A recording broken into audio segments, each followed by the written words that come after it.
All right, so we got a good crowd coming in. I'll introduce myself first as we kick off this Planning Smarter event. My name is Scott France. I'm the Executive Director of the Montgomery County Planning Commission, and delighted to see all of you turn out tonight. Welcome. We're so happy that you could join us to talk about stormwater management. Unfortunately, it's been so front and center on many of our minds due to the recent storm events, but this event was actually planned a long time ago. And it's part of our Planning Smarter Montco 2021 program, an annual series of educational programs where planning, government, and citizen communities come together to talk about important issues facing the municipalities of Montgomery County. We have an exciting program lined up for you today with some terrific guest speakers that we'll be introducing in just a moment. But first, let me acknowledge our regret at not being able to have this event in person at the Audubon Center as was originally planned. Up until a couple of weeks ago, really, but due to the nagging presence of COVID, we decided to exercise an abundance of caution. We were looking forward to touring some of the improvements that they have out there and have implemented, but the good news is our talented and flexible team here have been running out there quite hurriedly to produce some short video segments that they'll be sharing with you tonight to try to capture some of that experience. So while flooding from storms such as Hurricane Ida attract extensive media coverage and still have some of us recovering from its catastrophic impacts, the majority of our annual rainfall comes in the form of the frequent summer storm that produces 2 to 3 inches of rainfall. Over 95% of the average annual rainfall that Montgomery County receives occurs in storms of 3 inches or less. Tonight we'll be focusing on these frequent summer storms. If you're interested in the Ida response or need help specific to that disaster, please do visit the county website, montcopa.org/Ida for a whole bunch of links and resources. In undeveloped areas, about 20% of rainfall becomes runoff. As development occurs, this can increase to more than 50%. As runoff from these storms rush across roads, parking lots, and even lawns, it picks up various pollutants that then are brought to our local streams. The Pennsylvania Department of Environmental Protection requires municipalities to reduce polluted runoff through the Municipal Separate Stormwater, or MS4 program. Pollution reduction plans developed as part of the municipality's MS4 program often involve constructing new stormwater facilities. However, boroughs and built-out townships often lack sufficient public lands on which to construct these facilities. But stormwater management is not just a municipal responsibility. We all have a role in protecting water quality and reducing local flooding. By engaging the private sector, the municipality can satisfy its regulatory requirement. More importantly, the quality of streams and groundwater resources can be protected and enhanced. This afternoon's events contains examples of programs that encourage private property owners to install green stormwater infrastructure on their own property.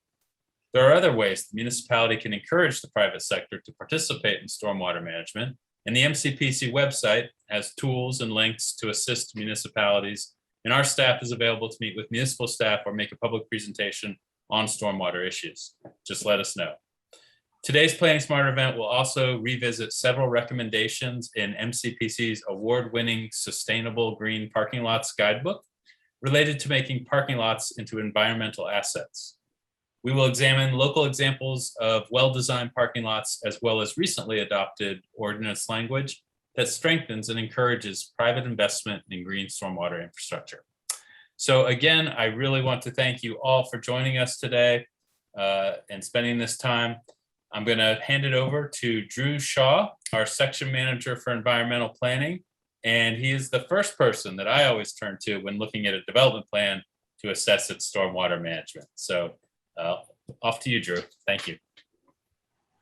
All righty. Thank you very much, Scott. Oops, let me get my screen shared. And I'll add my welcome. Let's see. Make sure I do this right. So I probably can't talk and do this at the same time. All right. Are people seeing the presentation view or are they seeing my notes as well? I want to make sure I get this right. Notes are here. We're seeing your notes. Yep, I always do that wrong. Hang on just a second, if you don't mind.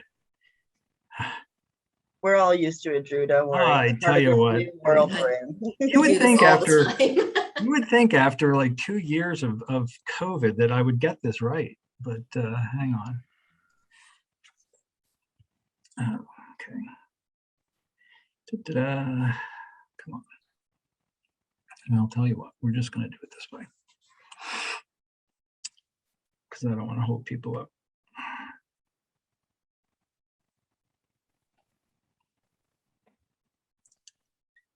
Okay, and how is this? Did I get it right that time? Yep. All right. Well, as you heard, my name is Drew Shaw. I am the Environmental Section Manager with Montgomery County Planning Commission. And I do want to add my welcome to everybody attending tonight. Just to set the stage for the first portion of our program, we'll be talking about engaging the private sector in siting green stormwater infrastructure on their properties. And when I say green stormwater infrastructure, we have to talk about what that means. I'm referring to stormwater management techniques that use plants, soil, other permeable surfaces to infiltrate or evaporate stormwater, also to clean it and to reduce the flows that are being sent to our storm systems and to our streams. And many of you are familiar with these elements, the rain garden, or perhaps a naturalized stormwater basin, or even porous pavement. But did you know that urbanized areas, our boroughs, our developed municipalities towards the eastern part of the county can have these features as well, and they can be retrofitted. Like on the left-hand side at the bottom, you see a stormwater bump out. Those native plants will absorb stormwater, and the bump out itself is a traffic calming device to make that intersection a little safer. In the middle, there's a rain garden that's been retrofitted between the street and the sidewalk, and it's a nice amenity. In the background, you can see some seating as well. And then lastly, on the right-hand side, there's a tree trench. The soil extends all the way under the pavers there from one tree to the next, giving the roots ample space and also providing a large area for stormwater to soak in. So the question, I guess, is why should municipalities engage the private sector? They have municipal land, publicly owned land that they can use, but often that land is already in use as a ballpark or a basketball court or whatever. The municipality still has requirements under their MS4 program, the Municipal Separate Storm Sewer program that the state runs, and they need to install these systems, but they might not have the space, and that's why they can cooperate jointly with a property owner who has a large corner lot, like you see circled there, maybe put a rain garden or a bioswale on that lot. Or these deep lots, something could be installed towards the back of those lots, and there's still plenty of backyard for those residents to enjoy. Or even engaging a local institution that has some underutilized land, or perhaps even the parking lot could have some infiltration bay underneath it. So the stormwater portion of tonight's program, we're very fortunate to have 3 speakers, 2 from Philadelphia Water Department and 1 from Wissahickon Trails, and I will introduce them in just a second. But before I do that, I wanted to point out that for the municipality that's not ready to jump in with both feet, we have some other levels of effort they may be more comfortable with, such as cooperating with a local program. I've got a couple examples to show you. Or the municipal engineer, or perhaps even the EAC could be ready to work with property owners on a one-on-one basis, consulting them to solve a stormwater problem. And there are items that can be added to municipal ordinances or the appendices, having templates in the back of the ordinance to help people understand what green stormwater infrastructure they can apply. So just a couple examples of local programs. In the Ambler area, there's Growing Ambler Greener. This is run by their EAC under a grant, and I think there's a couple people on the call today that have been involved with Growing Ambler Greener. It's a very successful program looking at installing rain gardens on private property. Similarly, the TTF Watershed Partnership has a program to work with property owners to install things like bioswales, like you see there, or rain gardens. The municipality itself, just through municipal education or resident education, sending out a newsletter or a mailer with something that they send out anyway, or putting something on their website to explain how stormwater management is everyone's responsibility, and clean water is in everyone's best interests. Or their municipal engineer or property can consult with property owners to solve some of their local problems. The municipal ordinance can have elements of LID, or low impact development, added to it to preserve, say, a stand of trees or a area of natural vegetation, and then direct stormwater towards that.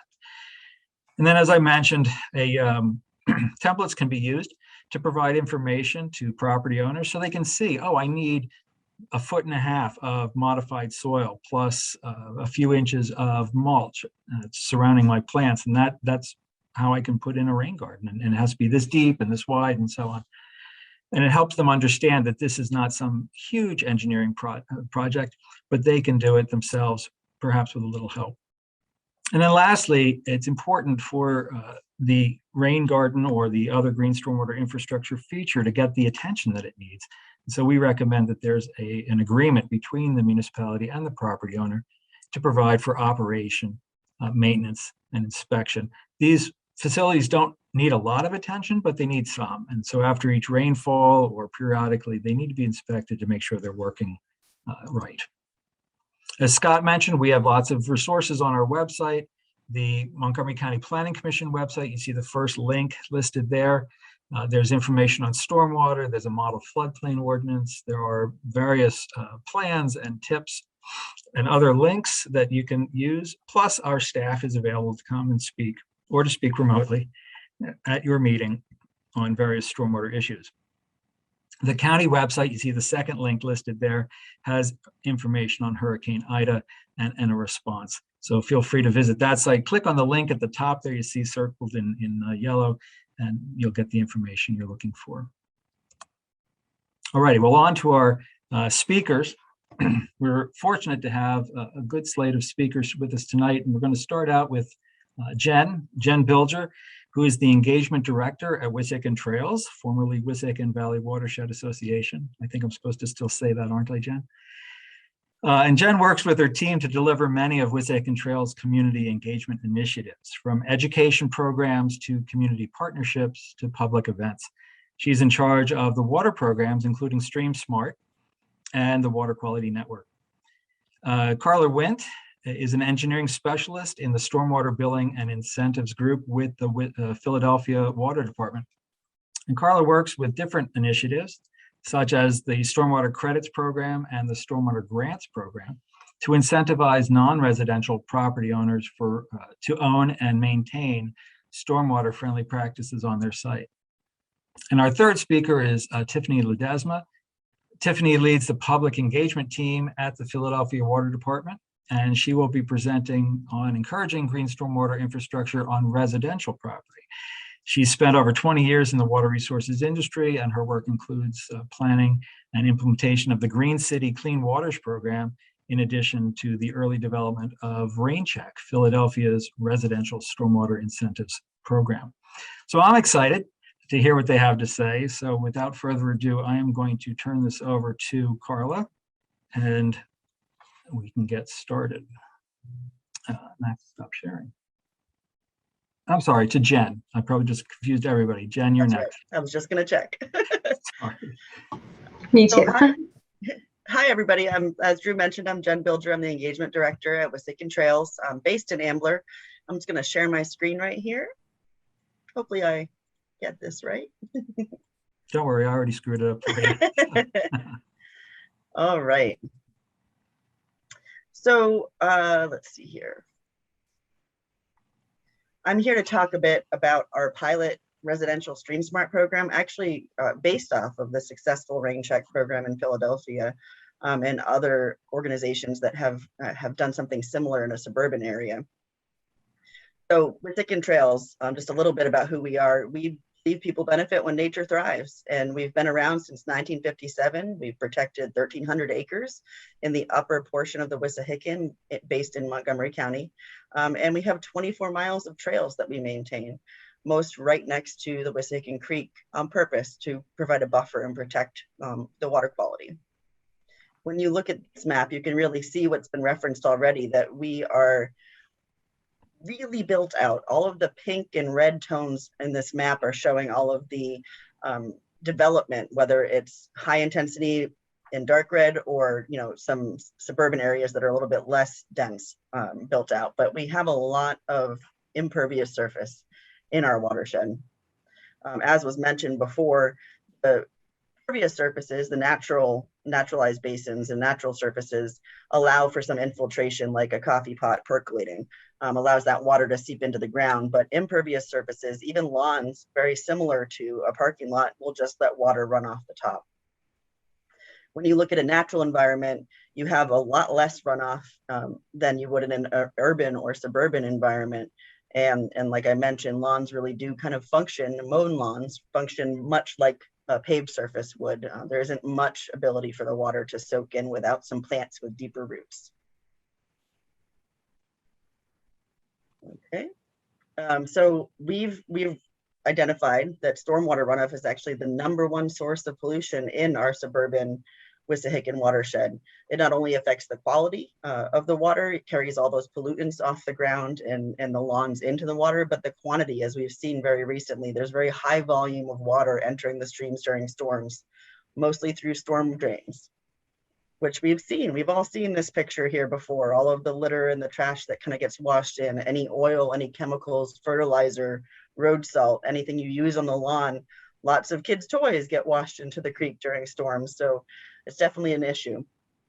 We've definitely seen this picture very recently. I know our headquarters based in Ambler actually flooded for the second time in Ida. We're right next to the creek. And so we all feel kind of hit by this problem with flooding. And you know, again, these severe storms are not what some of these smaller projects can manage, but with enough people doing enough on their own properties, that effort starts to compound and might have a chance at reducing some of the severe flooding. So we've monitored, in partnership with Temple University, we've been monitoring the water quality of the Wissahickon for over a decade. And what we found is that the nutrient concentrations in the Wissahickon are very high. Increased building and development definitely creates more issues with stormwater runoff, and that creates erosion. It allows for more sediment to be dropped into the creek, and reduces habitat that's vital. The higher summer temperatures reduce the oxygen available in the creek, which is problematic for creatures that need to live there and plants that might have been able to take root there. And that preserved land, like the 1,300 acres we've preserved, especially next to the creek in riparian buffers, like the Green Ribbon Trail, definitely positively impacts the protection of the stream. So knowing all of this, what can an individual do is what we're here to talk about today. And, you know, we can create features on our properties, on our individual properties, that either filter and help clean the water and hold it on site and allow it to infiltrate into the ground, or it can just funnel it right to the storm drains into the creek with all the pollutants. When you look at a home, you see there's a lot of impervious surface that you don't think about. There's the roof, there's the rain gutters and where it falls off, there's the lawn and the parking lot and the driveway. And if you can add features like a rain barrel, will redirect the rain and hold some of it until you can use it, or release it into a rain garden or a bioswale. That's definitely a better option. And even one smaller property doing something can make a difference.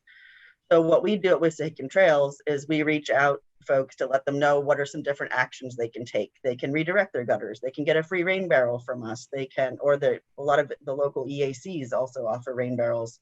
They can build a rain garden. There's a lot of different actions that individual homeowners can take.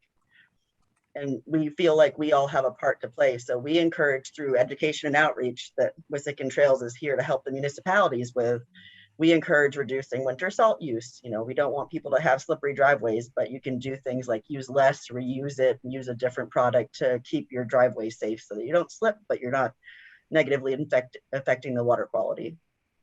We ask people to look at what different things they can do on their lawn. Are there places they can let the leaves be, or let the grass grow into a meadow for, you know, a portion of their property? We let people know to talk to their neighbors about maybe using organic fertilizer, not fertilizing right before rain is predicted so that it doesn't wash into the stream.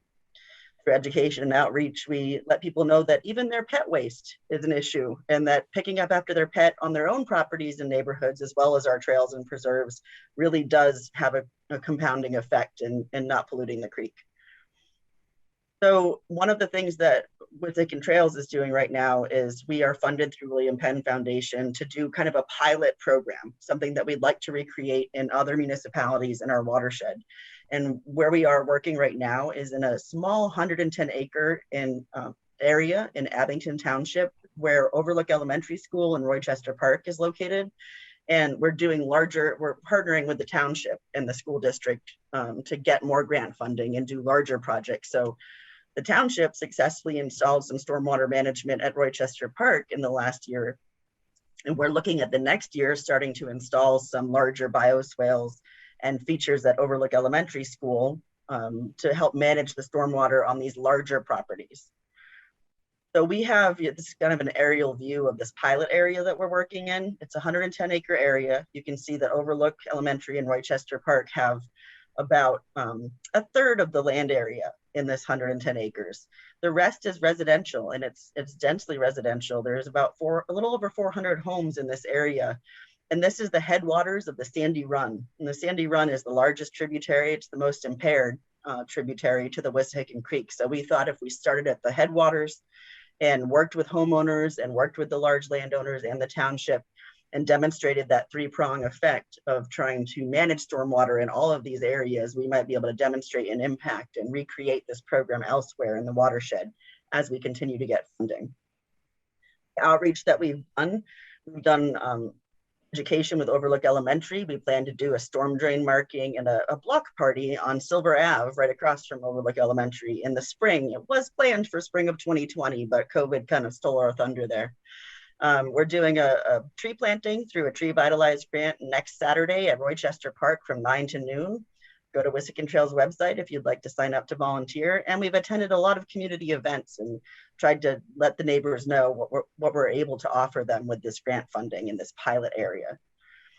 So we've developed a brochure, something that can be done for other municipalities as we get more funding, just to educate the public and our homeowners and how they can help. We have grant funding to help subsidize things. So we send out flyers. We're doing a direct mailing to the homes. We've done a lot of pounding the pavement and going door to door and handing out flyers, talking to homeowners. And we've had several folks, be interested in the projects. So what we offer is a free home audit. That's a walk around the outside of the property where we really just listen to the homeowners tell us where there's pooling and ponding. Do they have a soggy backyard or front yard? Where are their rain gutters not working well? And we offer a free rain barrel, but we also have subsidies to pay for up to 2/3 of projects for folks in this area so they can get a larger rain garden if they have the space for it. And that's the recommendation we offer. We've done a little over 20 audits. COVID kind of slowed that down a bit. We hit the ground running in 2019, but we're still doing audits for homes in this area. And from those audits, we walk around, like I said, and listen to the homeowners tell us about their stormwater problems. And there's a lot of them in this small area. Everybody has a soggy backyard. And we provide an audit report, which gives recommendations about what we would say might help those water issues. They can then decide what projects they want to do. If they just want a rain barrel, that's fine. We'll come install it. If they want to do something bigger, like a rain garden or a bioswale, or even think about some porous pavement, that's something that we have subsidies to help in this pilot area. So we've done a couple large projects. The first one you're looking at an aerial view here is Silver Avenue, which is across from Overlook Elementary. And the property right at the bottom, right here, where you see in blue, there's two homeowners that decided to go in financially together on a larger rain garden and bioswale. We have a contractor we work with through Nativescapes. His name is Kevin Rice, and he came out and did another little audit, and they decided what features they wanted. We paid 2/3 of it. The homeowners paid 1/3 of it. And this one project, as you can see in the metrics to the right there, manages the entire street's water. So this is a slope from the top of the picture to the bottom, a downward slope, and the backyards of all of the homes drain into this one homeowner's property here that you'll hear from in a minute. And it manages over an acre, over 3.5 million gallons of water a year. It removes sediment, it removes phosphorus, it removes nitrogen, just by having a rain garden and a bioswale at the bottom of the hill on this one street. That's how much it can manage. And the creek is just below the blue on the screen there. So the next portion here that I'm going to show you is a small video. Excuse the sound. It was taken from a cell phone, but we created this small video just to let you hear from the homeowners about what it's like for them. Because if we can partner with homeowners and if municipalities want Wissahickon Trails to help, we can really make a difference the more homeowners we get on board. So let me share. Jen, before you get going, there's a bar across the bottom of the screen there. Do you see it? I do. Or is there some way of getting rid of that? I'm not sure what it is. It is the actual Zoom controls. I wonder if there's a way I can. There you go. Is that gone? Well, now everything's gone. I'm now sorry. I can share the video. Your presentation's that won't gone. happen. Okay. Is that okay? Great. Yep. Well, it's at the top now, but it's kind of out of the way. Yeah. All right. I'll see if I can. I'm not able to get rid of it, but I don't want to waste your time, so I will go ahead and play the video, and then I'll have my contact information available in the chat after for anybody who's interested in the StreamSmart program. We do offer outside of the pilot area resources for folks that we don't have subsidies to help fund, but other resources on things like Drew said you can do on your own in your own homes that we can advise you on.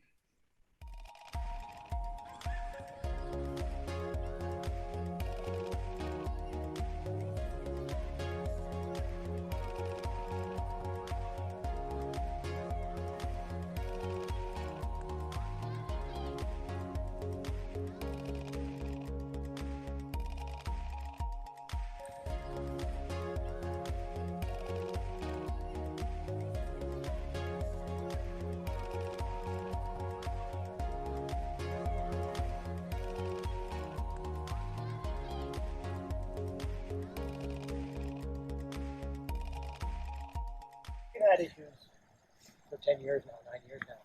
Being at the bottom, we catch this neighborhood and the upper neighborhood's water. There's a spillway that comes through the upper neighborhood. So we had the neighborhood's problem. There's a river that comes through the yards in the back. We had some groundwater problem in the basement, so we had a wet basement.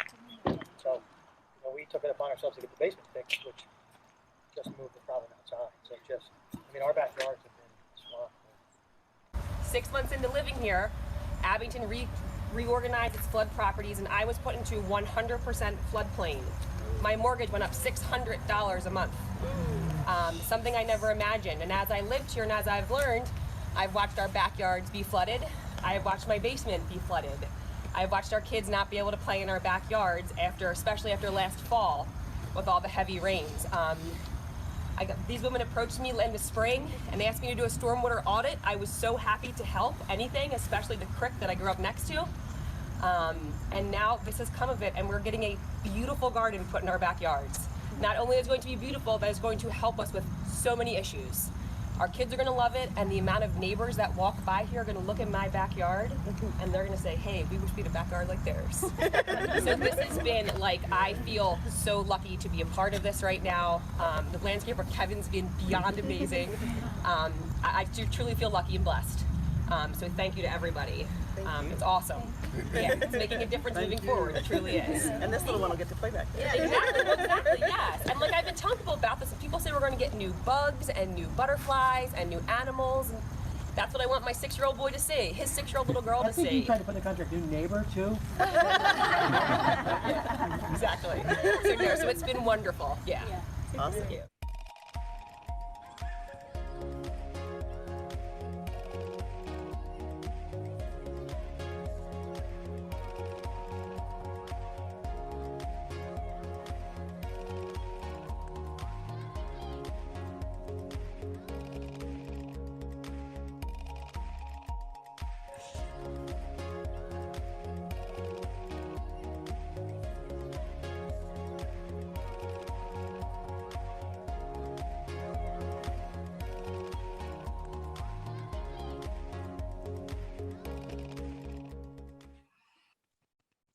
All right, so I think I went like a minute over time. I will just leave my information in the chat, and I think Drew, if I'm correct, if anybody has a burning question about this specific presentation, they can ask now while Sure, yeah.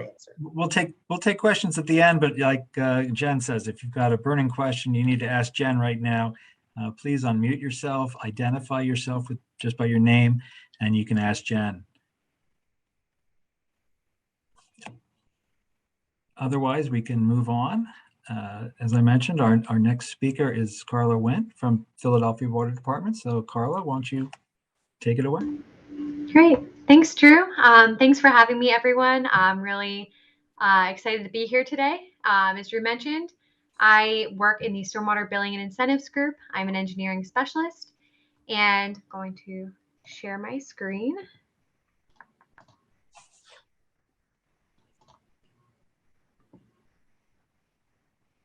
Can you guys see my screen? Yes. Excellent. So today I will be presenting on non-residential programs that we have within the city of Philadelphia. Okay. So as a brief overview of what I'm going to be discussing today, I'm going to talk about the history of our program with the CSO long-term control plan update. I'll go into our stormwater charge information, which is a critical way that we fund our stormwater incentives. And then our goals, what we look to achieve by having these. And then I'll go into the two largest incentives that we have for non-residential customers, our stormwater credits program and our stormwater grants program. So as a brief overview, we submitted in 2009 our CSO long-term control plan update to PADEP in order to improve water quality within Philadelphia with the use primarily of green stormwater infrastructure, along with some targeted traditional infrastructure as well.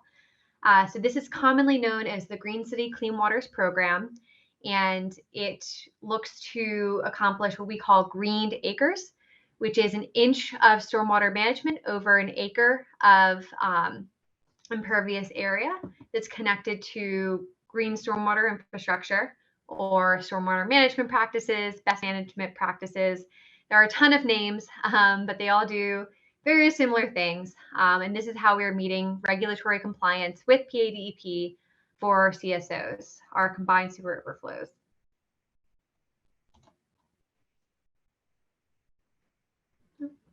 There we go. So just some more information on Green City Clean Waters. You see a map on the right. This is our big green map, and it shows all of the different projects we have throughout the city. So there are a lot. There are hundreds and hundreds, I think in the thousands by now, within all different areas of the city, different neighborhoods, looking at managing stormwater. The highlighted part you see here is the combined sewer area. It's about 60% of the city. That is what we target with Green City Clean Waters because that is our current requirement. Again, regulatory with PADEP is capturing the stormwater volume and improving that water quality. We do have projects outside of the combined sewer area in the MS4. I'll talk about those in a little bit later. Those are stormwater regulation projects that can expand throughout the entire city. What you see here on the left are different GSI tools, also known as SMPs. One of the most common tools that we have is a stormwater tree trench, which is a trench underneath the sidewalk, underneath streets that have street trees, but allow water to soak into the ground instead of our sewer. We also here have a rain garden. Similar thing, it captures that stormwater from neighboring streets, any impervious area, and intercepts it before it goes straight into our combined sewer. So as we're implementing the Green City Clean Waters plan, our excellent planners and those who developed this program were thinking, where are the impervious surfaces that we have to manage? And where can they be managed? So again, we're looking at about 10,000 of these greened acres, which is a large portion of the city. And when you look at where the impervious surfaces are, only 40% of that is in the right-of-way that the city of Philadelphia has control over, can own the systems and maintain them.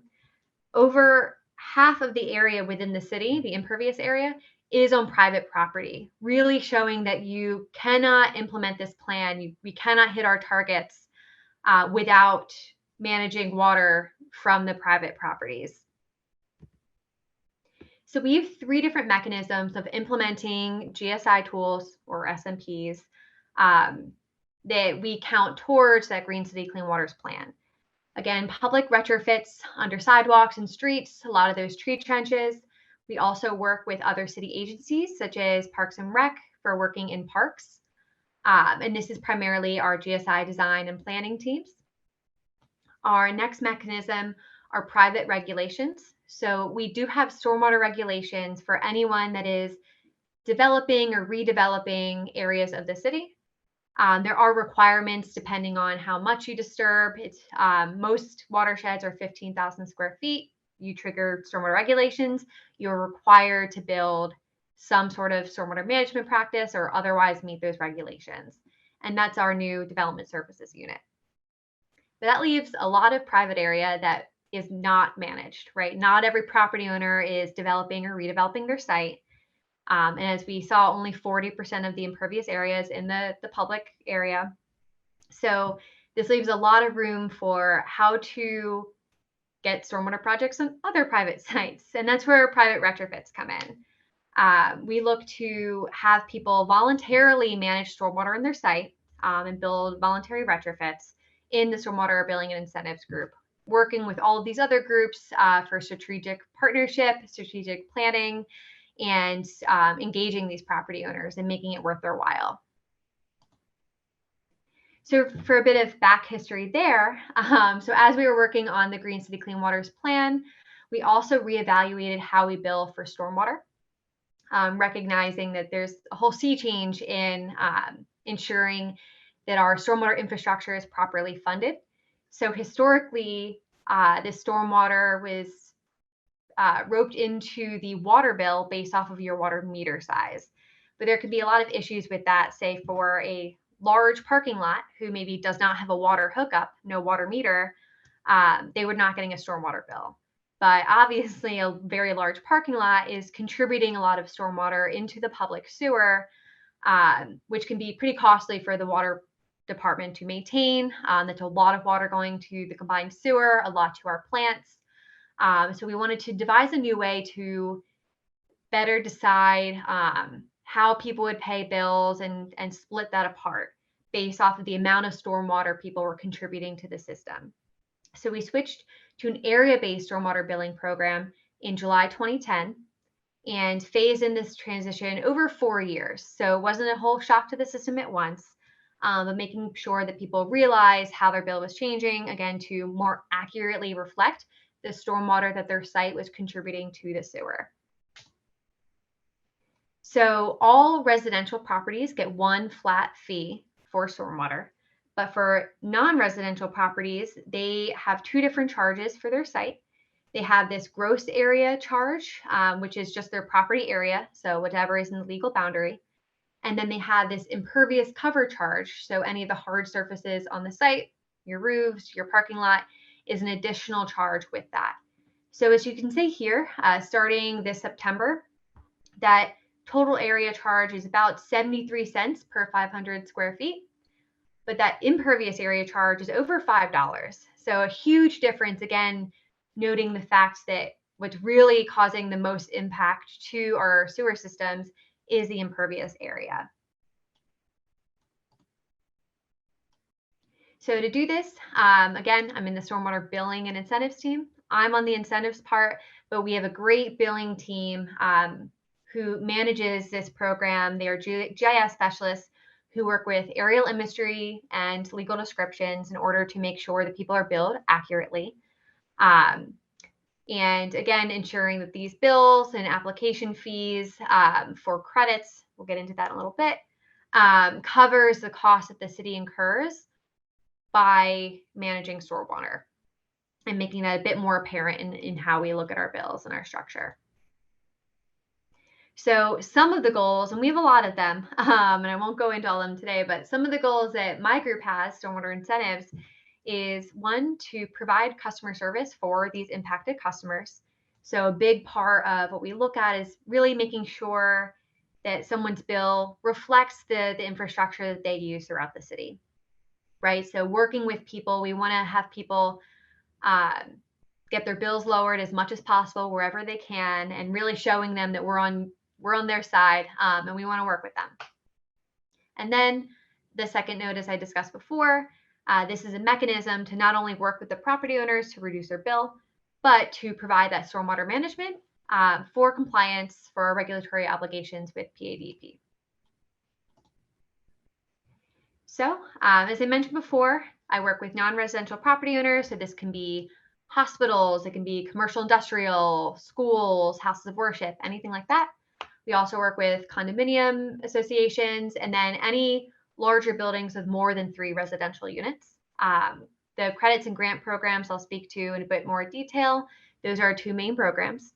We have some other incentives where we work with the Philadelphia City Planning Commission with more development-based focus. There are ones involving green roof density bonuses that incorporate stormwater into zoning permits. And then the residential program, which Tiffany, my colleague, will speak on after me, which is rain check. So the stormwater credit program acknowledges that there are ways to manage stormwater on site, right? And again, we look at these bills based off the area of the site and what they're contributing to the sewer. So if they contribute less, we will give you a credit, which will lower your stormwater bill. So some of the most common credits that we see. So for open space, if you have great tree canopy, dense brush, wooded area, that will soak up a lot more water than a lawn. So we look at awarding that credit based off of how well the soils can soak in that water.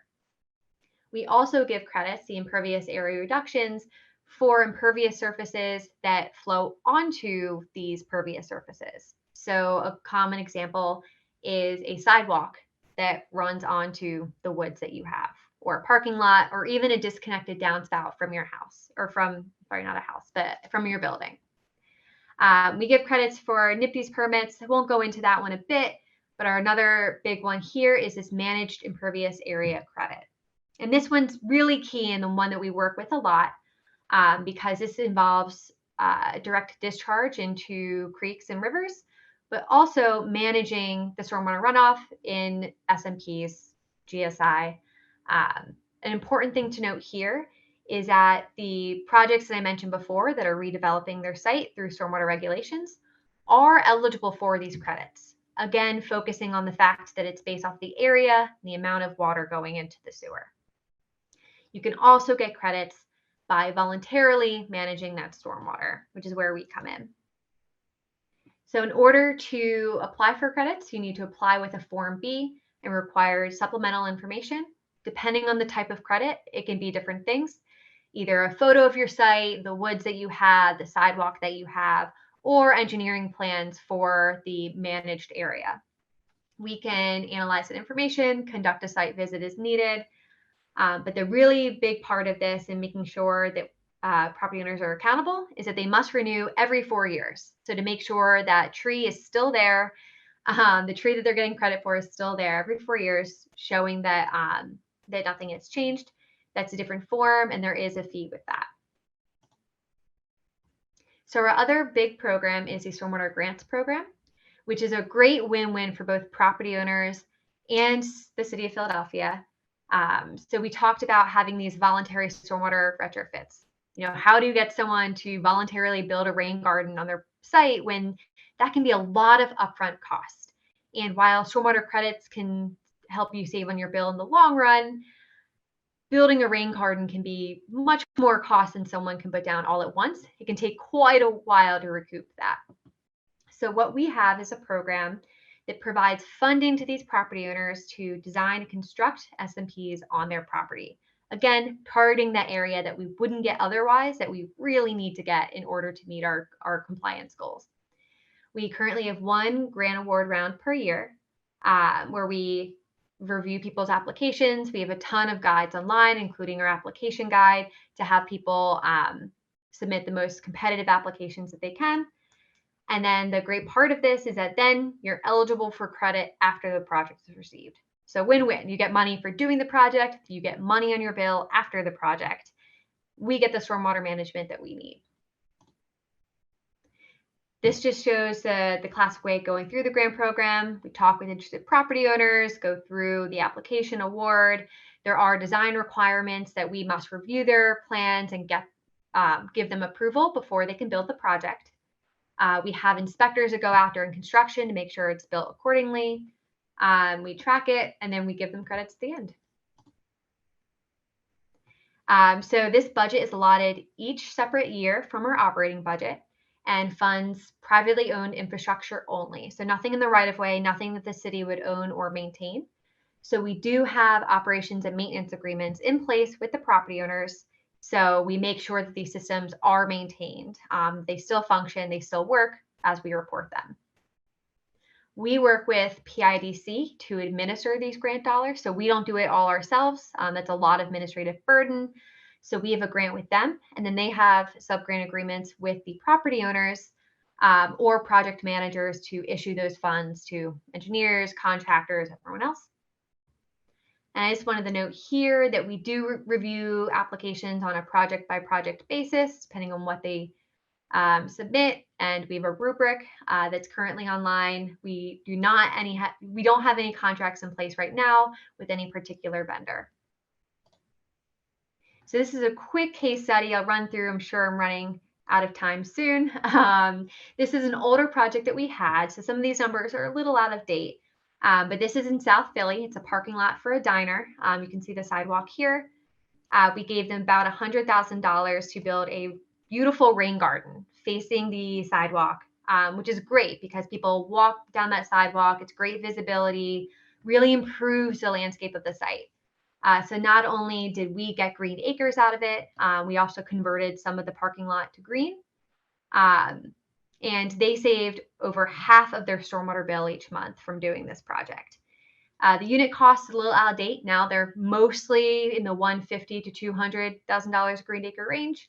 But it goes to show that these are a very cost-effective way to get that stormwater management. So that's all I had. I have some websites here. You can also email me at the email address listed. You can also just Google PWD Stormwater, and there's a lot of great resources. We just redid a lot of websites. Our public affairs team, they're great. You can let me know if you have any questions. Thank you. Thank you very much, Carla. That was really interesting, and I think there's a lot of lessons there that could be translated to our municipalities. So I think that was a really good presentation. Any questions? Any quick questions for Carla before we move on? Yeah, so I have one. I have one. Have you noticed that there may be an impact on surrounding properties by building rain gardens within older structures and foundations in the city? Because many of these foundations are hand-placed stone and they're really not impervious to water intrusion during storm events. That's a great question. So we do have offset requirements as part of that design requirements.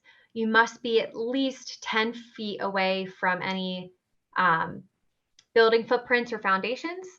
And neighboring property lines. So we do look at that. We also look into the geotechnical data. So looking to see what soil you're working with, and if that can impact neighbors, we adjust accordingly. Okay, good. Thank you. Thanks, Rich. You're welcome. All right, well, let's move on to Tiffany. She's going to talk about the residential side of things, and take it away, Tiffany.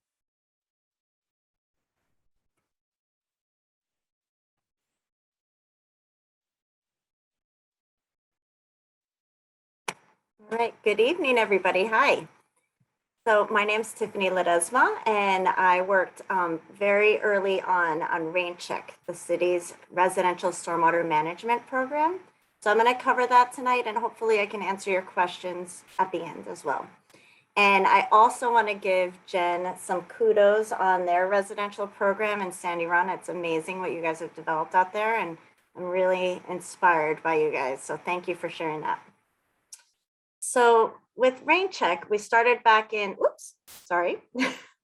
we started back in 2012, and the water department launched it really as the city's first residential stormwater incentives program.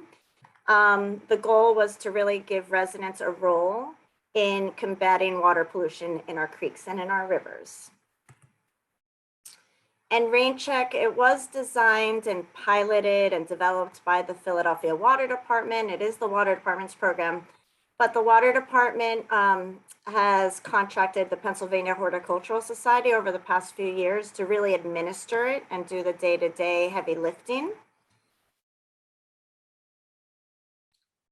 And the real goals of rain check are three. There is the goal of just simple education. We want to make sure that customers in Philadelphia have an opportunity to learn all about stormwater management in a free, easy setting. So we do that through the workshops that are required for participation in the program. The second goal is in regards to providing a financial incentive to ensure that folks could participate in managing stormwater runoff on their properties. And three, the goal was to really give the water department an opportunity to evaluate infrastructure on a residential scale.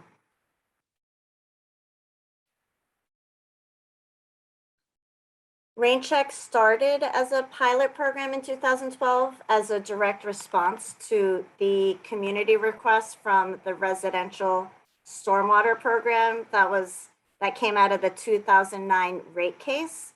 A lot of folks don't realize that the water rate cases back in 2008 to 2011 were really the drivers for the water department's response to provide stormwater management on residential properties. In addition to the rate case, there's also the understanding that 80% of the water department's customers are residential. And in addition to that, 20% of the city's hard surfaces that are served by the combined sewer in Philadelphia, combined sewer system, 40% are residential properties.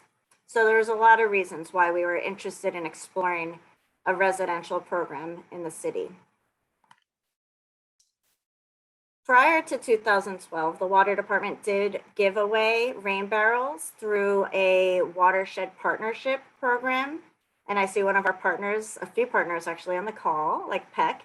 And through that program prior to 2012, the water department was really leaning on grants to fund the rain barrel giveaways. In addition to the rain barrel giveaways early on, prior to rain check, the water department also contracted with Rebuilding Together Philadelphia, doing block builds where there were external improvements to homes that were done through this nonprofit. And we were able to test out a lot of the stormwater tools through that partnership as well. But today, since 2012, we merged all of our experiences and all of our takeaways from those early days into under the umbrella of rain check.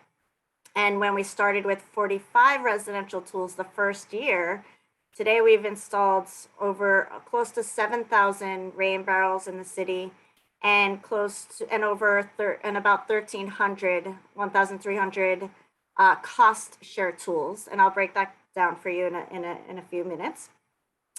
I also want to mention that in developing rain check, we were also able to establish a contractor network in the city. And that's grown over time too. So when we developed rain check, we didn't have installers and assessors and contractors that were experienced with residential properties at the time. So we had to hold a lot of training workshops early on and develop guidelines and manuals to get contractors on board on this green infrastructure side on the residential world.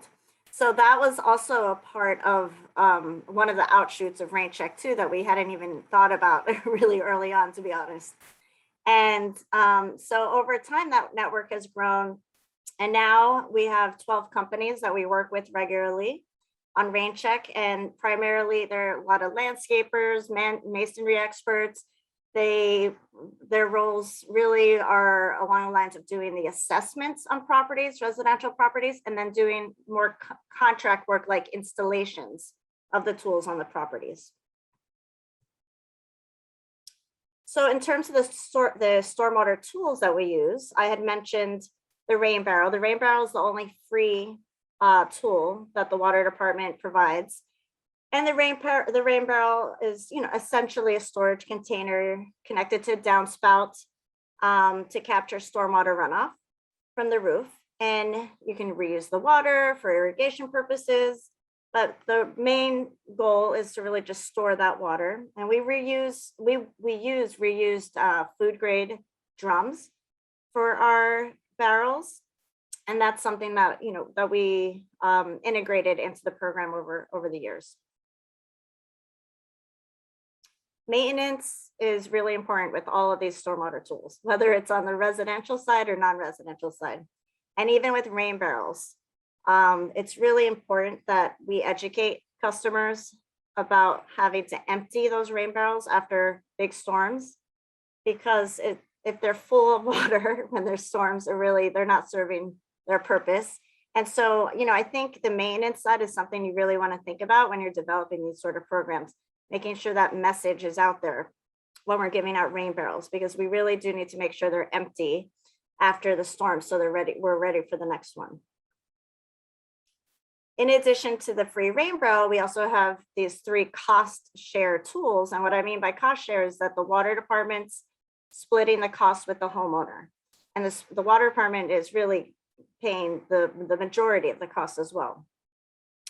One of the cost tools is the downspout planner. The downspout planner has layers of gravel and sand and soil and obviously the vegetation, the plants and the flowers.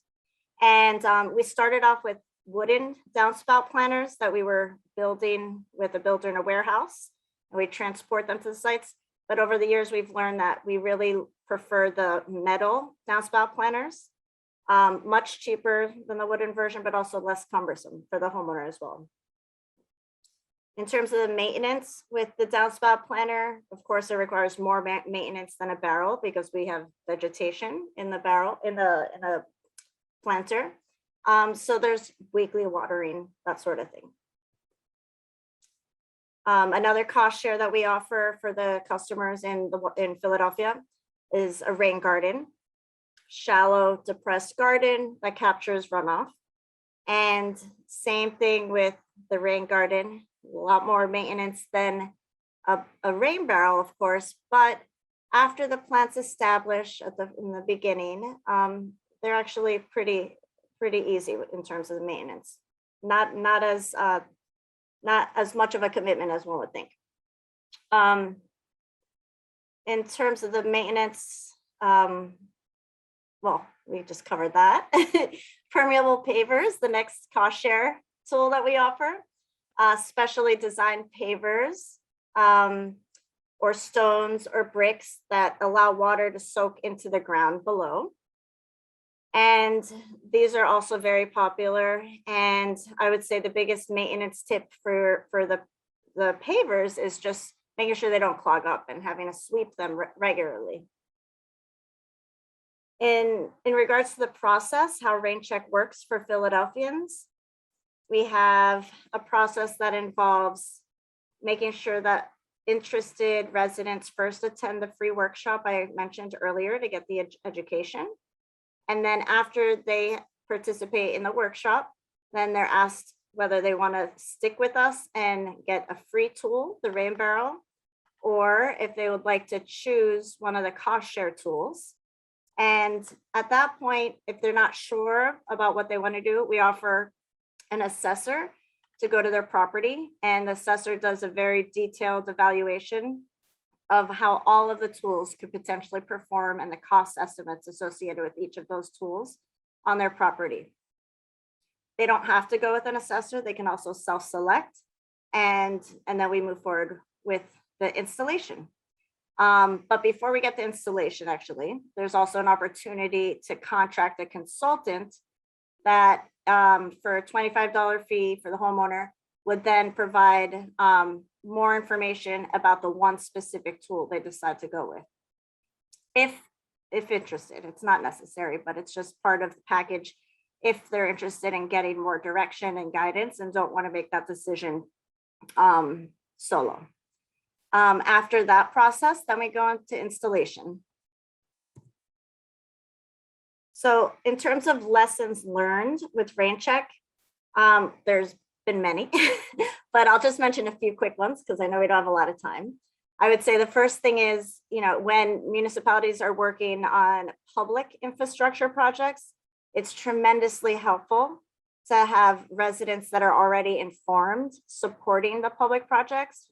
And a lot of the residents that have gone through rain check are huge champions of the public infrastructure, like green infrastructure, because they've experienced it on their property. They usually have very, very positive experiences with the green infrastructure on their property. And once they have that experience, they will then advocate for the public green infrastructure projects. So we oftentimes,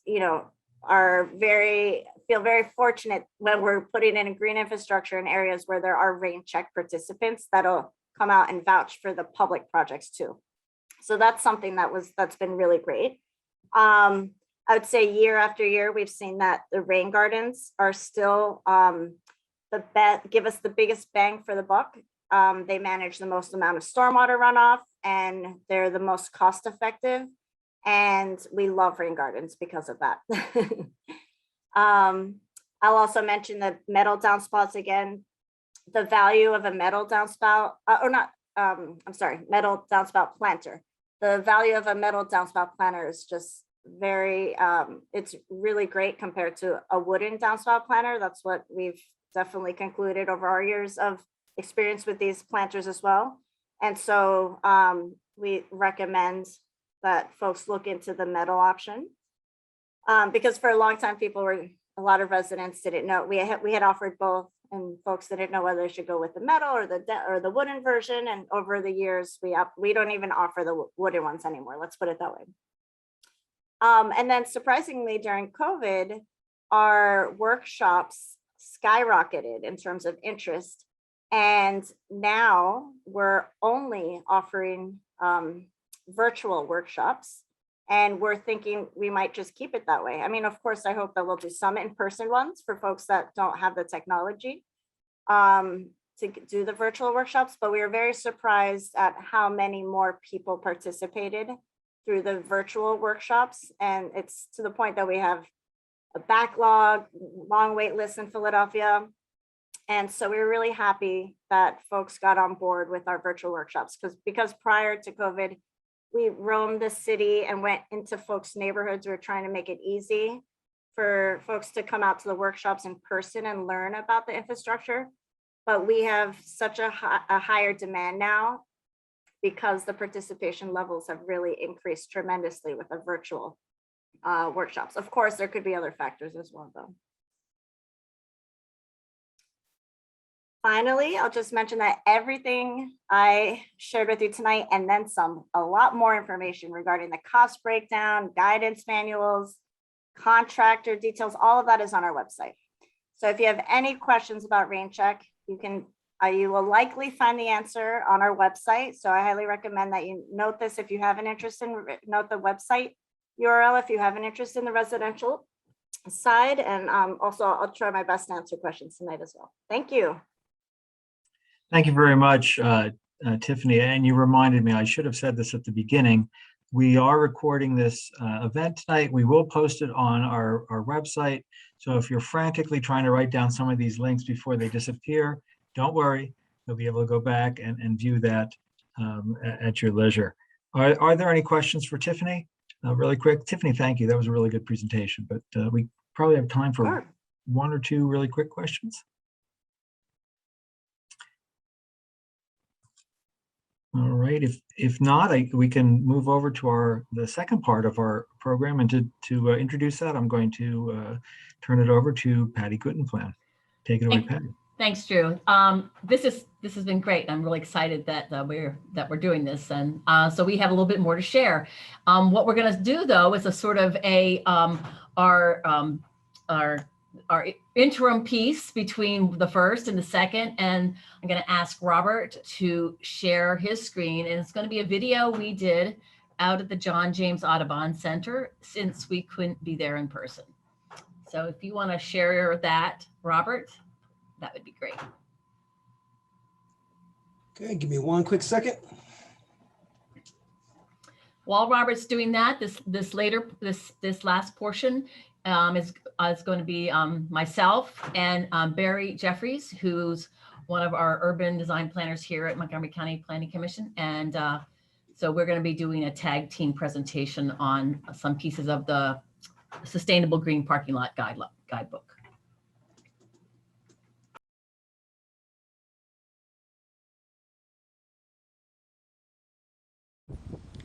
Here we are at the John James Audubon Center, where we had planned to have this Planning Smarter event.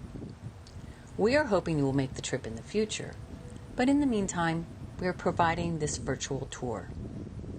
When you do visit the center, what you will find striking is that this place, which is dedicated to educating and inspiring people to cherish and protect the natural world, starts this process as you arrive, before you even enter the building. Through this tour, you will find that the entrance, the parking, and the plantings all point to protecting, preserving, promoting, and enjoying the natural environment. We are going to start by discussing some of the elements you will find in our handbook, Sustainable Green Parking Lots. This is the beginning of the parking area with the meadow and trail adjacent. The parking bays are paved with stone pavers. The gaps between the pavers allow stormwater to infiltrate. Rainwater runs off the impervious drive aisle into the paver area where it infiltrates to an underground stormwater facility. You can see light poles along the edge. The LED lighting is an element of green parking. There are a few other green parking elements visible. The different materials makes a clear delineation between the drive aisle and the parking bay. And the curvilinear drive aisle slows traffic, making it safer for pedestrians. You'll notice there are no curves. This allows stormwater to run off the impervious drive aisle into the grass, or from the grass to the pavers to infiltrate. The Audubon Center's green parking lot and entry drive are an integral part of the center's message for care and stewardship of the natural environment. The lot is flanked by a landscape berm planted with a large expanse of switchgrass, an important wildlife native warm season grass, and birch trees. The berm works in conjunction with the site's natural drainage to shed rainwater to the curbless parking lot, allowing infiltration, cooling the runoff, and protecting nearby waterways. An extensive naturalized meadow comprised of grasses and perennials surround the entry drive's landscape. And now we're back to where we started. In this pleasant seating area, just outside the entrance to the center, we can see how the design allows rainwater to flow off the hard stone surfaces into the planted beds. Here is a view of the meadow, and in the middle of the meadow, where the plants are taller, there is a rain garden that will capture and infiltrate stormwater. All of these elements create a natural setting for the center to be enjoyed by the visitors. The birds and other wildlife also enjoy the natural habitat, which provides them with food and shelter.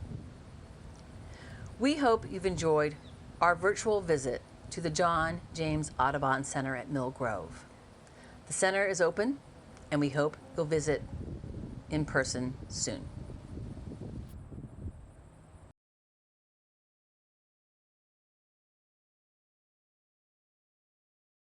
Thank you, Robert. That was great. So now I am going to share my screen. Let's see here. Okay.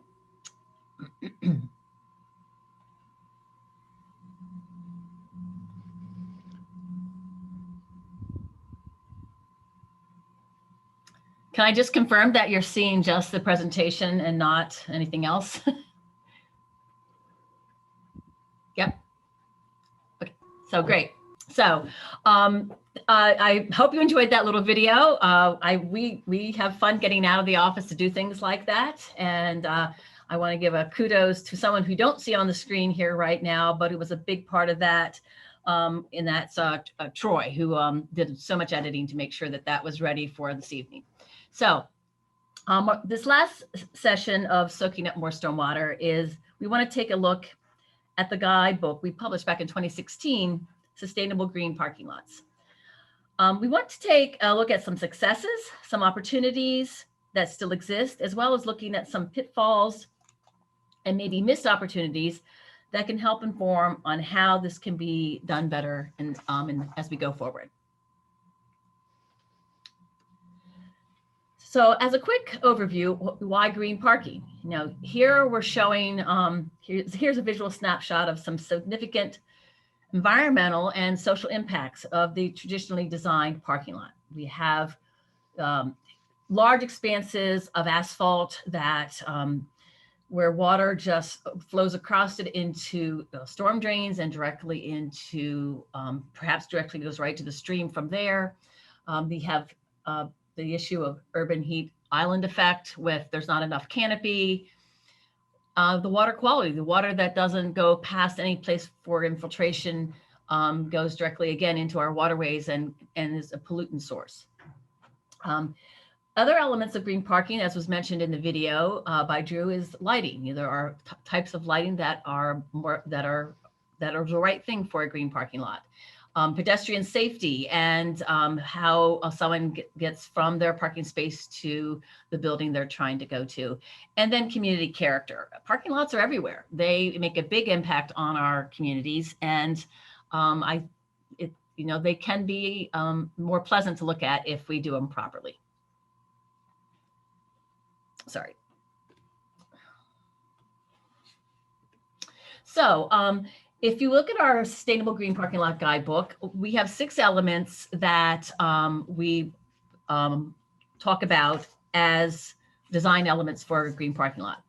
The first 3 you see on this side, sustainable lighting and energy practices, community character, and pedestrian safety are very important, but for this conversation, we are going to concentrate on the 3 that are more directly connected to soaking up more stormwater. And that's the 3 you see on this slide: maximizing shading and greening throughout the parking lot, promoting natural drainage, and encouraging pavements that infiltrate. So what I'm going to do right now is I'm still going to control the slides, but I'm going to hand over the presentation for the next few slides to Barry Jeffries. Thanks, Pattie. So tonight's presentation, as Pattie's mentioned, is going to focus primarily on these environmental impacts of traditionally designed parking lots. And as Scott mentioned at the beginning of our webinar, parking lots can become an environmental asset for your community. And so we're looking to see how they can perform better, how they can not only perform better environmentally, but in conjunction with the environment, they can improve visually the quality of your community. And by improving visually the community, you'll see they work in conjunction. It's kind of like a back and forth between the environment and the perception and the visual part of the improvements that can be made. So we're looking at here the promenade at Upper Dublin, a large mixed-use development along Welsh Road. And we're showing this because it's a new project that's just come online recently. It's on 16 acres. It's 700,000 square feet of development. But we were particularly impressed here with the generous green space that they provided for trees and how the generous green space worked with pedestrian walkways and pedestrian connections to the existing surroundings. So you can see on the bottom left in this oblique view, the tree islands are much larger than what you would find in a traditional parking lot island, which sometimes can be as little as 4 or 5 feet wide. So these are like almost double spaces. And so that extra space really provides what's needed for effective tree canopy growth. And so that's what can give you shading, which is so essential in parking lots. Next slide, please. So here's an example of some of the techniques that are employed at the promenade. You can see that the tree pit itself next to the center and this sidewalk receives rainwater naturally from runoff. So it's not raised, it's not curbed. So that's another aspect of our green parking lot, and some of the best practices that it promotes is the fact that if you can have these different elements working in tandem, you can really receive multiple benefits from rainwater and from stormwater and from shading. Next slide.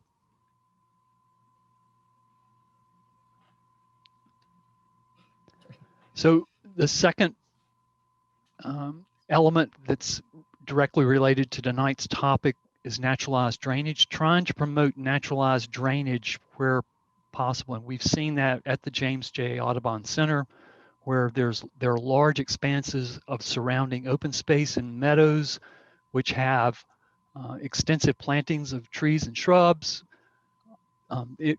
It allows infiltration, and then the excess is able to be infiltrated through the permeable pavers, as you can see in the porous interlocking pavers systems there. Next slide. So this porous asphalt has another benefit, is the fact that it encourages infiltration, but it's also a cool parking lot, meaning that traditional asphalt lots can achieve temperatures of 120 to 150 degrees in the summertime.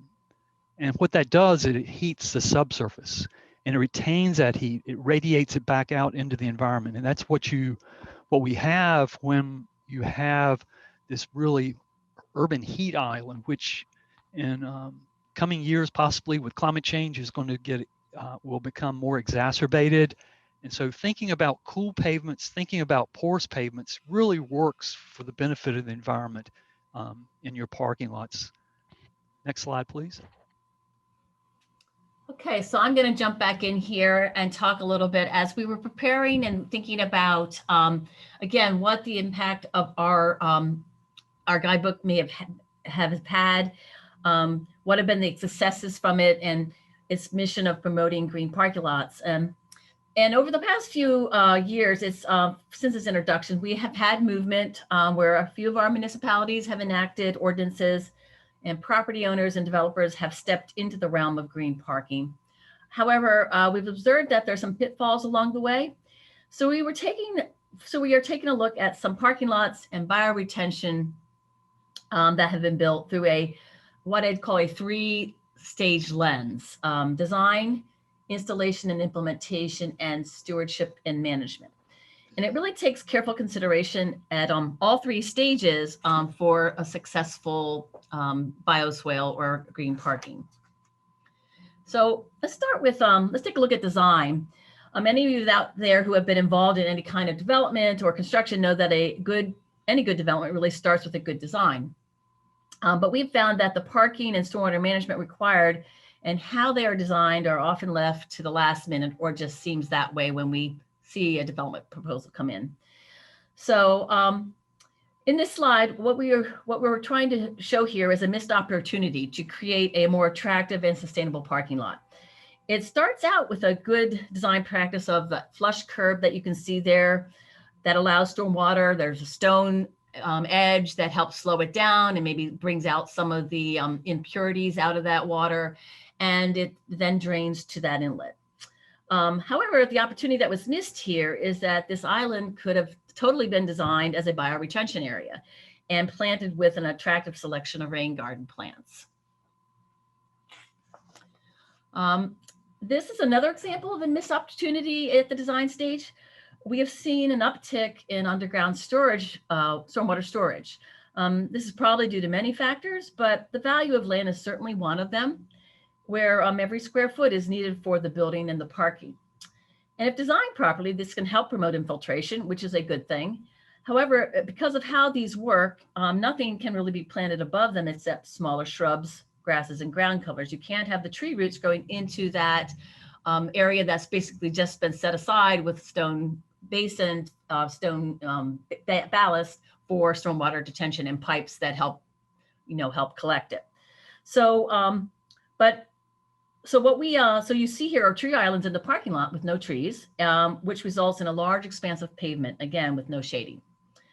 I don't have the example to show, but more recently we've seen a couple of developments come in where the design, instead of proposing one large underground storage area, the system was designed with several interconnected ones. And they were separated by tree islands where trees were proposed to be planted. And if this is designed properly, they can also serve as bioretention.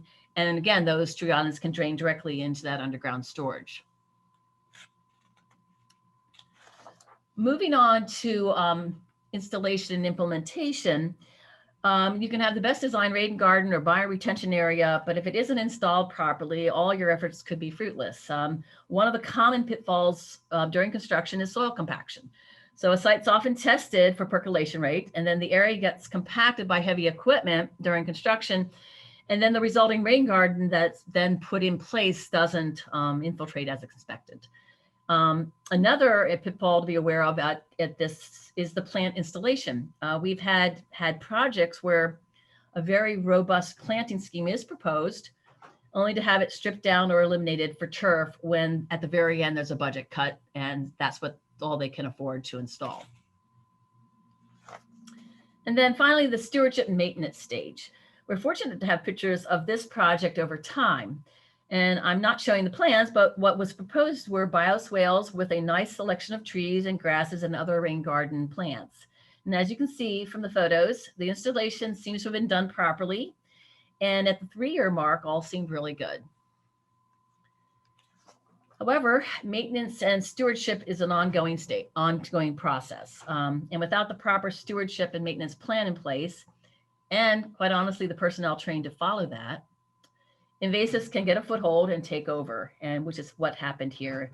And this is the ever popular Phragmites that took over what was a very thriving bioswale in a parking lot.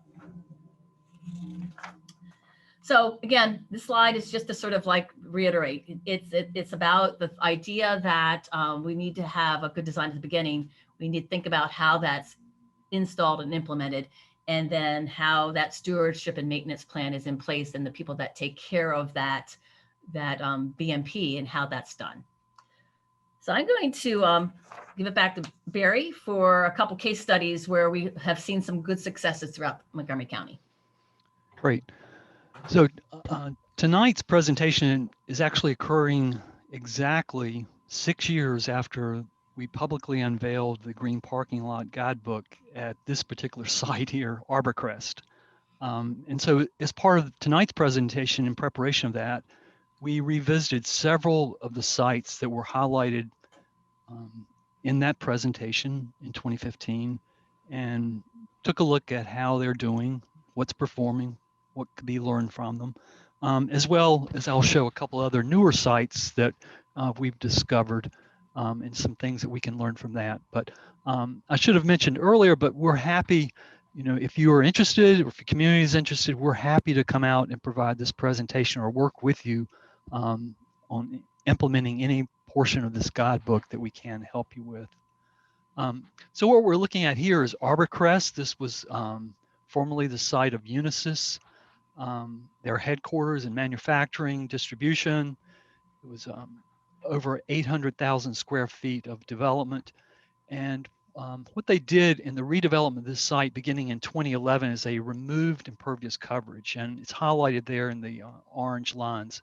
So they removed some of the impervious coverage, and significantly they added quite a bit more greening, specifically tree islands, than were required by the existing code that the Guttenplan Township had at the time, which was kudos to the developer.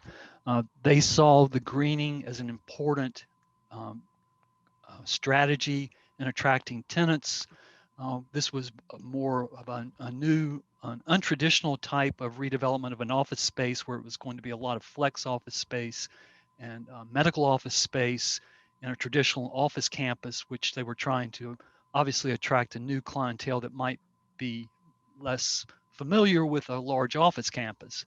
So you can see how much impervious coverage was removed, and the green islands. Significantly, what we really liked earlier for this case study was how the tree islands worked in conjunction with pedestrian connector or these green corridors to the front door. And that's most specific. You can tell that most clearly in the building on the lower right-hand side, lakeside at Arborcrest, that has in the middle a very distinct pathway system that goes to the entrance. Next slide. So that pathway system is shown here on the right. So what it allowed, the really large tree islands really allowed for the growth of extensive tree canopy. It provides what, as you can see on the left-hand side, a traditional 1960s or 70s parking lot before there were many landscape requirements for area for tree soil area or even the tree pit size. Trees are struggling because they're surrounded by pavement. They don't have adequate soil area, adequate area to receive water or drainage into the soil pit. And so they struggle, and they really never are a contributing element to the parking lot or to the environment locally. Next slide. So one of the challenges in revisiting Arborcrest was that Arborcrest has actually undergone some changes, and it really illustrates the fact that stewardship and maintenance, as Pattie has highlighted, is really needed over the long term. So unfortunately, what's happened here is that many of the shade trees, the large shade tree, the species that was in the tree islands has been removed, and in its place has the Cowrie pear or the Bradford pear has been placed in these tree islands, which is a moderate size ornamental, but more importantly, it is very destructive and harmful for the natural environment. So it's a big invasive in our area, as you can see in abandoned fields. So the other missed opportunity that we've identified there is the fact that the tree islands do not allow stormwater. There's no, these granite curbing or the Belgian block curbs really don't really lend themselves well for curb cuts. And so they're raised and unable to receive the needed stormwater, as well as the landscape strip, as you can see in the distance on the slide on the left, does not really have any adequate tree or shrub vegetation that could also help. Next slide. So one of the premier exemplary examples that we had of green parking that we really lauded and was given a Montgomery Award is the Einstein Medical Center in East Norriton. And it today, even in 2020, remains one of our best examples of what we think is of a great green parking lot. It has aged, it has matured, and as you will see in subsequent slides, tree canopy has done well, it's been well maintained, and most importantly, the open areas, and I should speak to that, the campus is over 80 acres, and almost 30 acres are surrounding open space, which is mainly vegetated with these meadows that surround in these very wide, generous buffers, the parking lot. And so these buffers are an integral part of this integrated stormwater management system that treats stormwater as a resource through various types of swales. And the slide on the right illustrates one of the drainage swales that surrounds the perimeter of the parking lot and is able to capture the benefit of that. And it's really enabled great meadow growth. And it's quite remarkable. And there's very little evidence of invasive vegetation growing. So next slide, please. So the slide on the left shows how the stormwater management system is integrated. On the right-hand side in this light tan color, you can see that is the open space that's primarily meadow. And so that drains to these swales, and then the parking lot surface runoff from rainwater is captured by about 7 or 8 different bioswales that are then integrated into another swale along the roadway, which eventually is directed down toward the bottom along Germantown Pike to a naturalized wetland area. Significantly, this works so well in conjunction with the adjacent 700-acre Norristown Farm Park across the street, as well as protecting the waterway of the Stony Creek. And here on the right-hand side, you can see one of the examples of how this growth has matured in and how well the vegetation has been maintained. Next slide. So an example of the tree growth, the slide on the left is from our first visit there. And then the slide on the right is the canopy growth that's happening. And we can look for more growth and more effective canopy shading of the parking lot, which is so essential.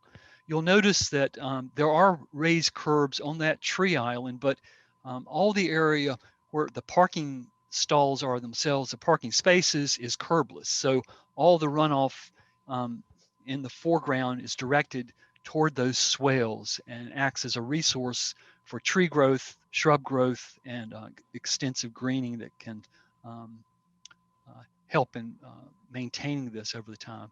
So the planting itself is from the get-go for Einstein, greening was an important way for them to greet their clients, healthcare workers, their visitors, the families of patients.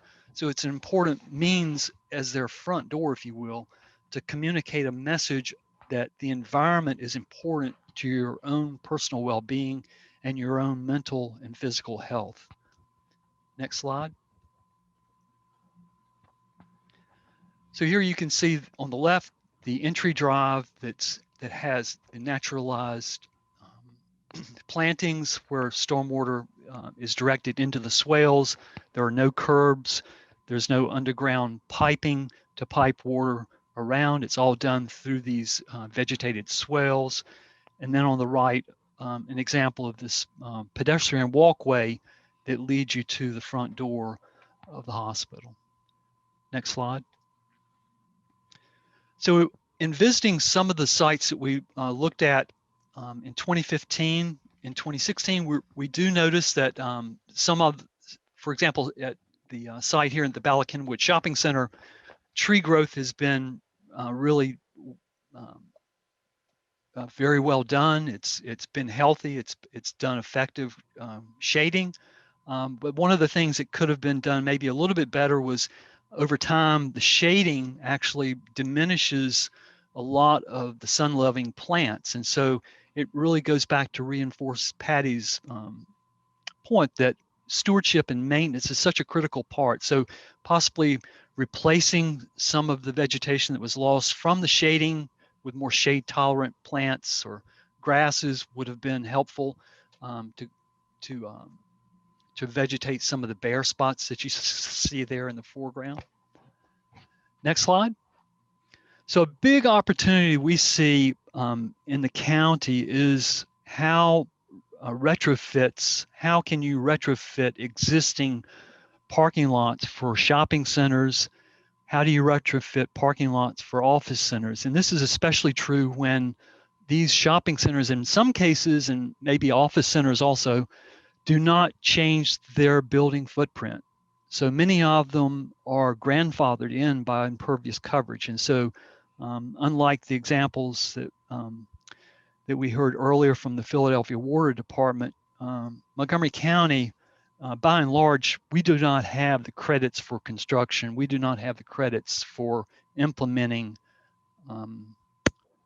BMPs, these stormwater BMPs, and helping to maintain them over time as a credit, as done in Philadelphia.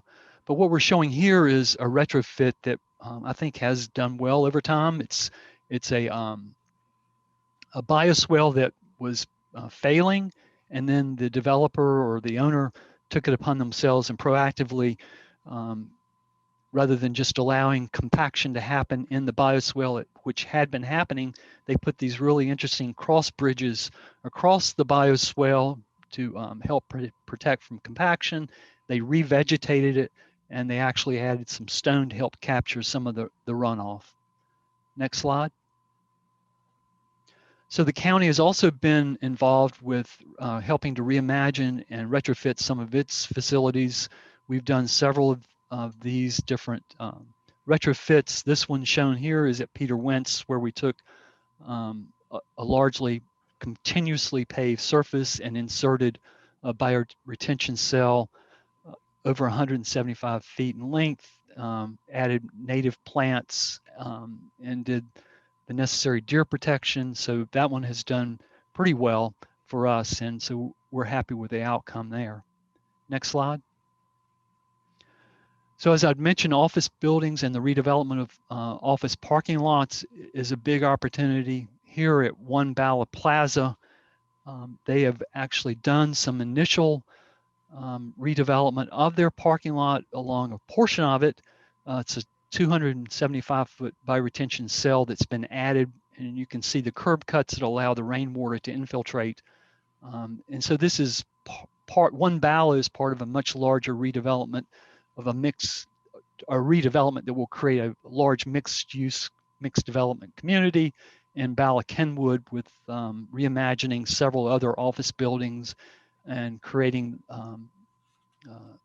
hopefully similar types of treatments as you see in the foreground. Next slide. So One Bala also created, thinking about the image that they project at their front door, they created extensive bioswales and bioretention islands that surround the pedestrian corridors, and creating, much like at Einstein, these green corridors that carry you from the parking lot to the front door. And it gives the visitor and their guest the image that they care for this place, and they're trying to project a certain image for their clients or their tenants. Next slide. So as we've been mentioning, maintenance is key. Having an ongoing maintenance plan and follow through and training is probably essential. We have seen how places, as Pattie showed with the Phragmites, can really, in just a season or two, be overtaken by invasive plants. So it takes constant monitoring of bioretention areas to make them functioning and effective over time. This one is in Bryn Mawr, and it's one of the things that really impresses me about it is it has very legible, very distinct groupings of plants. So that's so critical for, especially many maintenance crews are not well versed in plant identification or care. And so if something looks like it should be there and they're in a distinct large group, that's lesson number one, as far as establishing and keeping something going. So that's an important takeaway for that. Next slide. Okay, thank you, Barry. So I'm going to wrap up this piece of our presentation, and I'm hoping that maybe some of the things we've talked about, some of the things that we've shown, maybe would spur some more of our partners to think about implementing green parking. And as Barry mentioned, we have done it in the past when we first introduced the handbook. We're happy to come out to your community and have a presentation that talks about this a little bit more, that maybe more people, whether it be your planning commission or even public, wants to hear if you're thinking of implementing some green parking in your community. And this is just, I'm not going to go through this, but if you go to I'm going to be sharing the link for our green parking guide. And in that, we do have some model look code language that can be used or that can be adapted if you want to think about adding this to your subdivision land development ordinance. And again, we have seen that there has been some movement over the last few years of municipalities that have embraced the idea. With several of the ones that we work with have done modifications and updates to their SALDO, their subdivision land development ordinance.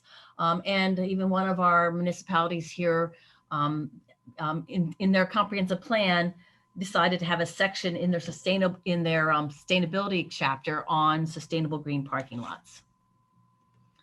And of course, we at MCPC have also stepped in to support that green parking lot effort with our Monco 2040 grant program. Under the theme of sustainable places, several municipalities have received funding to assist in building a green parking lot. So but ultimately it's about thinking differently about parking lots, and it's at the beginning of the design stage. These are two examples where we feel like it can be your front door. And one is the John James Audubon Center that you saw in our video. And the other is one that more recently was done, which is at our Sciences College campus, a new development there for their Shell House Commons, their student union.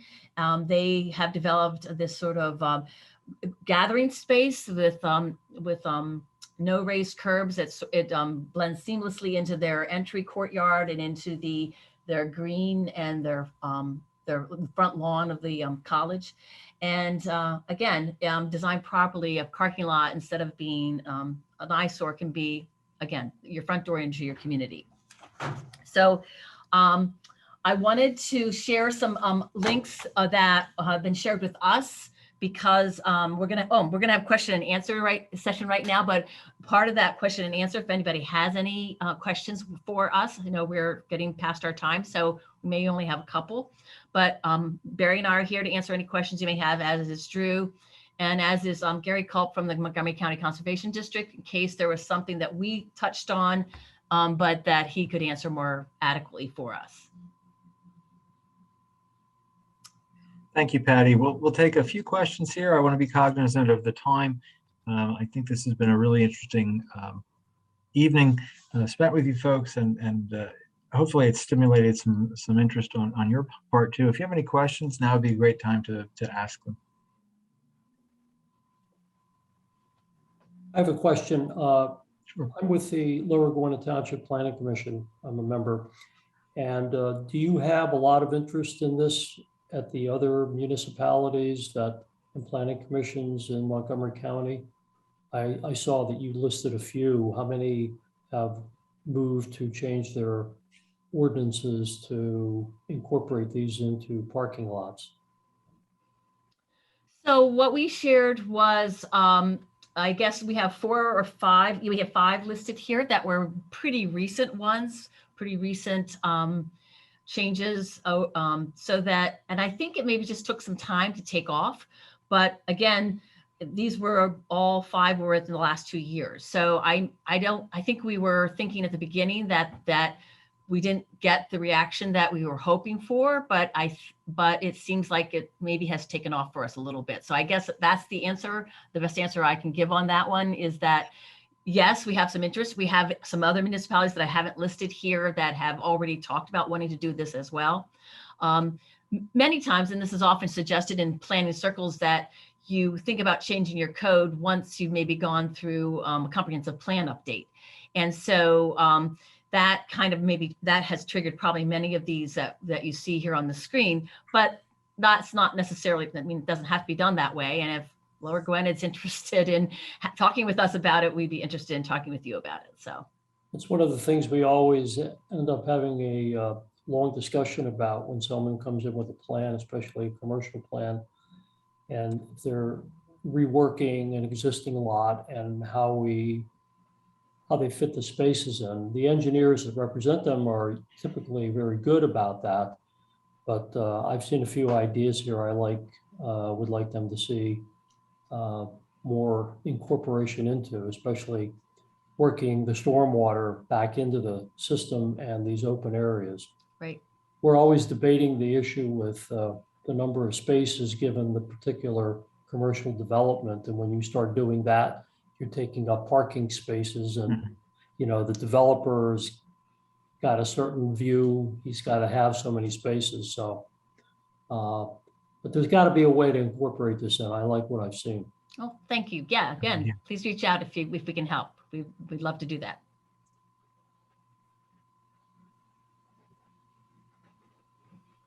I have a question for residential properties. Yeah. So earlier during the Philadelphia Water Department, sorry, I guess I should introduce myself. My name is Vladimir. So from West Norriton Township. Earlier, the Philadelphia Water Department was sharing some details about their residential programs.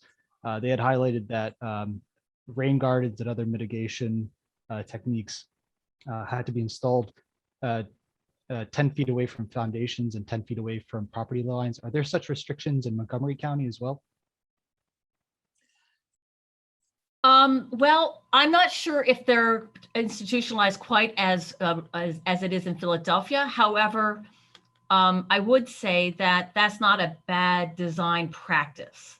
So if you, and I think that's probably why those numbers are there.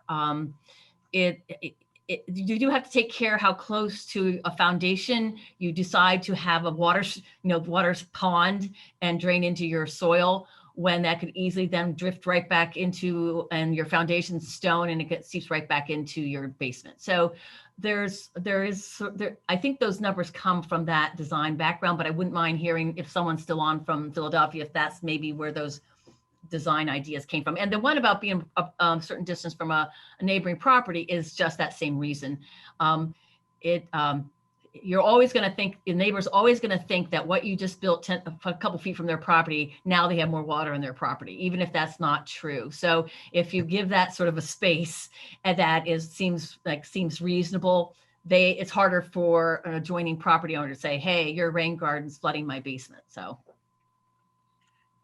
Yeah, I'll add to that too, that most of the guidance that I see, for example, the Pennsylvania DEP put out the Stormwater Handbook. And if you Google rain garden guidance or whatever, you'll come up with dozens of guidebooks. And most of them also have that 10-foot isolation distance from a building. So it just seems to be a good, pretty much standard guideline to follow. Although I'm not sure most ordinances have that in it. They might refer to, for example, the PA stormwater manual. Thanks. Yeah, my question was mainly for the property lines, because the way that set up here, we end up with rivers of water kind of running right down the property lines on either side. Thank you. Yeah, so I can jump in here. This is Carla. I'm the one that mentioned that 10-foot buffer. So there are a lot of different design requirements that go into that. Again, that is a minimum rule of thumb, but it really does depend on the geotechnical information and work that goes into the engineering design of the system. I did not draft that 10-foot buffer guideline myself, and it can depend on the depth of the foundation, and looking into like a one-to-one line. There's information in our manuals as well to go a bit more into that. But I'd say it's a combination of, general setback, but also looking at the soil and the infrastructure that you're working with. Thanks, Carla.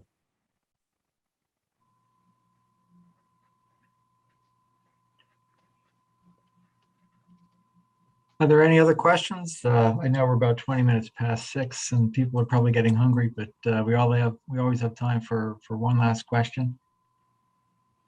And if there is one, I'll share this. Again, this has been shared by Montgomery County Conservation District. If you have some other thoughts about, you're questioning, well, could I put a storm basin on my property? Could I put a rain garden on my property?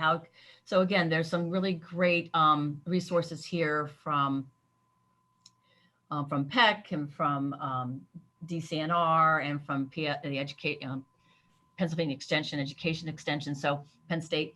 So anyway, I just want to make sure to share this.